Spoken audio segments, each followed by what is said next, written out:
नमस्कार, बहुत बहुत स्वागत। न्यूज़ 18 का डिजिटल प्लेटफॉर्म आप देख रहे हैं। मैं हूं आपके साथ ऋतु ज्ञानवानी। हम बात करने वाले हैं बिलासपुर में हुआ जो हादसा, छत्तीसगढ़ के बिलासपुर में एक रेल हादसा हुआ है।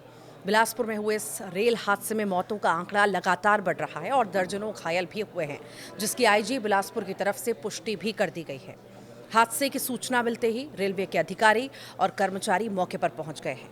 कई एम्बुलेंस भी घटनास्थल पर मौजूद है, जहां से घायलों को रेस्क्यू करने का काम किया गया है।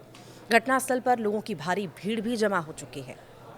बिलासपुर में ये रेल हादसा कैसे हुआ, ये भी आप जान लीजिए।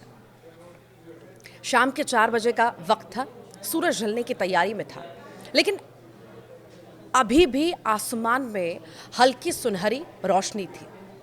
इसी दौरान गतौरा और बिलासपुर के बीच EMU पैसेंजर ट्रेन 68733 अपनी पूरी रफ्तार में पटरी पर फर्राटे भर रही थी। डिब्बों में बैठे मुसाफिर अपने अपने ख्यालों में डूबे थे। कोई घर लौटने की जल्दी में था, कोई सफ़र का मज़ा लेते हुए। तभी एक तेज़ धमाके की आवाज़ आती है। ऐसा लगा जैसे आसमान फट गया। अगले ही पल चीख पुकार से पूरा माहौल गूंज उठा। ट्रेन के डिब्बे हवा में उछलते हैं और सामने से आ रही मालगाड़ी पर जा गिरते हैं। लोहे की पटरी पर मौत का मातम पसर जाता है। धूल और धुएं के बीच लोग मदद के लिए पुकारते हैं। कुछ घायल जमीन पर पड़े हैं, कुछ डिब्बों में बुरी तरह से फंसे हुए हैं, मदद की गुहार लगा रहे हैं। रेलवे ने अब तक 4 लोगों की मौत की पुष्टि की है। हालांकि आंकड़ा लगातार बढ़ रहा है।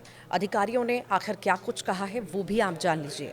अधिकारियों ने बताया कि एक लोकल यात्री ट्रेन कोरबा जिले के गेवरा रेलवे स्टेशन से बिलासपुर के लिए रवाना हुई थी। उन्होंने बताया कि जब यात्री ट्रेन आज शाम लगभग 4 बजे गतौरा और बिलासपुर रेलवे स्टेशन के मध्य में थी, तभी यात्री ट्रेन ने एक मालगाड़ी को पीछे से टक्कर मारी। उन्होंने बताया कि इस घटना में 3 लोगों के घायल होने की भी जानकारी है। हालांकि आंकड़ा लगातार बढ़ता चला गया। अधिकारियों ने यह भी बताया कि घटना की सूचना मिलने के बाद रेल विभाग के अधिकारी और कर्मचारी घटनास्थल के लिए रवाना हुए और राहत और बचाव कार्य में जुटे हुए हैं। उन्होंने ये भी जानकारी दी, घायलों को अस्पताल भेजा गया है। ये टक्कर इतनी जोरदार थी कि मेमू ट्रेन के कई डिब्बे पटरी से उतर गए, जिससे मौके पर अफरा तफरी मच गई। प्रारंभिक रिपोर्ट्स के अनुसार इस हादसे में कम से कम 4 यात्रियों की मौत की जानकारी है। हालांकि आंकड़ा हमने पहले भी जिक्र किया बढ़ रहा है, क्योंकि गंभीर रूप से कई सारे घायल हैं। दर्जनों यात्री गंभीर रूप से घायल हैं। घायलों में कुछ की हालत बेहद ही नाजुक है, जिन्हें तुरंत अस्पताल भी पहुंचाया गया। अब रेलवे ने हेल्पलाइन नंबर भी जारी किया है। चंपा जंक्शन के लिए 8085955652, तो वहीं रायगढ़ के लिए 9752485560, पेंड्रा रोड के लिए 8294730162। तो घटनास्थल पर लगातार हेल्पलाइन नंबर वहां के लिए जारी किया गया है। साथ ही साथ मुस्तैदी के साथ वहां पर काम भी हो रहा है। रेल प्रशासन ने कहा है कि यात्रियों की सुरक्षा और राहत कार्यों को सर्वोच्च प्राथमिकता दी जा रही है। सभी अस्पतालों को अलर्ट कर दिया गया है। रेलवे ने हादसे की जांच के आदेश भी जारी किए हैं। हादसे के बाद यात्रियों में दहशत भी फैल चुकी है। कई लोगों के परिजन हेल्पलाइन नंबरों पर जानकारी ले रहे हैं। रेल मंत्रालय ने हादसे की जांच के आदेश दिए हैं और कहा है कि दोषियों के खिलाफ सख्त से सख्त कार्रवाई की जाएगी। तो वहीं सरकार ने भी संज्ञान लिया है। सीएम साहब ने खुद संज्ञान लिया है।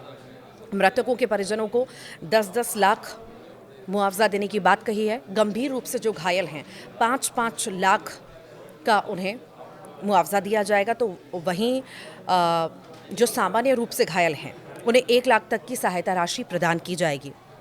रेल प्रशासन लगातार बचाव कार्य में युद्ध स्तर पर जुटा है। लगातार कोशिशें हो रही हैं वहाँ पर, और जो गंभीर रूप से घायल हैं उन्हें कैसे न कैसे करके बचाया जा सके, अच्छा इलाज मिल सके, ये भी सुनिश्चित किया गया है। हर एक जांच पर, वहाँ की स्थिति पर अपडेट सीएम खुद ले रहे हैं, नज़र बनाए हुए हैं। और अब जो है मुआवजे की राशि का ऐलान कर दिया गया है। साथ ही साथ वहाँ पर राहत बचाव कार्य युद्ध स्तर पर जारी है। लगातार जो भी अपडेट होगा हम आपको देते रहेंगे। पर यहाँ पर जो बड़ी लापरवाहियाँ हैं, कई सारे सवाल जो सामने आ रहे हैं, उसको लेकर के अब जांच पड़ताल तो शुरू हो ही गई है, पर लोगों के अंदर एक डर भी है कि हम जब सफ़र करते हैं, हम जब जाते हैं ट्रेन से, कहीं के लिए भी सफ़र करते हैं, तो आखिर हम कैसे ये सुनिश्चित करें, कैसे हम बेफ़िक्र होकर ट्रेन में बैठें या अपने अपनों को बिठाएं कि वो सुरक्षित अपने घर पहुंच पाएंगे या जहां वो जा रहे हैं वो पहुंच जाएंगे। ये सवाल हर बार जहन में आता है जब ऐसा रेल हादसा कोई होता है। तो अब देखना होगा इसके पीछे, इस हादसे के पीछे क्या क्या लापरवाहियाँ सामने आती हैं।